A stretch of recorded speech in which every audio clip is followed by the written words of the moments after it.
میں نے گروپ میں یہ میسیج سینڈ کیا جس میں لکھا ہوا تھا، فواد چودھری نے کہا ہے رانا ثناءاللہ کی طرف سے تحریک انصاف کو مذاکرات کے لیے کہنا درست سمت میں قدم ہے۔ آج IMF کی رپورٹ میں سیاسی عدم استحکام کو پاکستان کا سب سے بڑا چیلنج قرار دیا گیا ہے۔ رانا صاحب اب بات چیت کا ماحول پیدا کرنے کی طرف توجہ دیں۔ پہلے قدم کے طور پر حکومت سینیٹر اعجاز چودھری کا پروٹیکشن آرڈر جاری کرے، اس کے بعد سیاسی قیدیوں کی رہائی کی طرف بڑھا جائے۔ اس طرح عمران خان نیب کے نئے جعلی مقدمات بنانے سے گریز اور عدت کیس میں جج پر دباؤ ختم کروائیں۔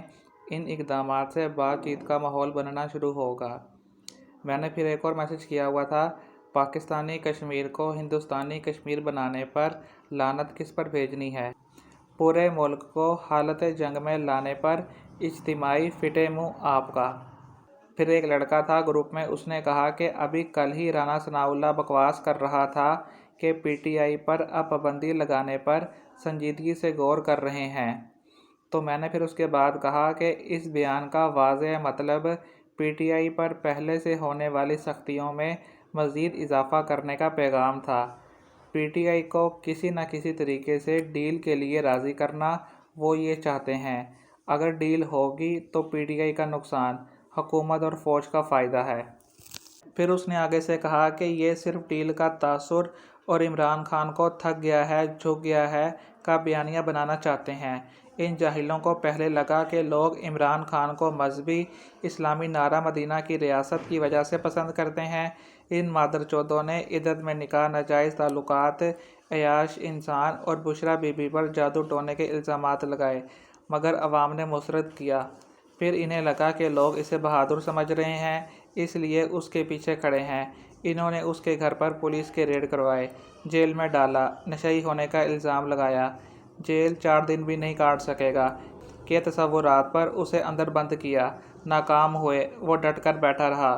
پھر انہیں امانت دار والی بات پر ضرب لگانی تھی تو گھڑی چور، 190 ملین پاؤنڈ جیسے کیس بنائے، مگر وہ بھی ٹھوس ہوئے۔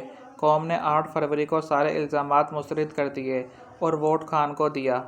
اب نون لیگ کے گندے غلیظ کردار خود کو چھپانے اور منہ دکھانے کے لائق بنانا چاہتے ہیں، تو انہوں نے معافی مانگ لو کی رٹ لگا رکھی ہے۔ مذاکرات اور ڈیل کے شوشے چھوڑ کر صرف فیس سیونگ چاہتے ہیں، اور یہ آخری کمزور سی دیوار رہ گئی ہے۔ انشاءاللہ اللہ خان کے ہاتھوں اس دیوار کو بھی مسمار کروا دے گا۔ کوئی مذاکرات کرنا چاہتے ہیں تو کرے، مگر اس سے پہلے سیاسی قیدیوں کو رہا کریں۔ عمران خان کو قید میں رکھنے کے لیے جو عامر فاروق جیسے دگڑ دلے جج کیس لٹکائے بیٹھے ہیں، ان کو آزادانہ فیصلے کرنے دیں اور کیس نپٹائیں۔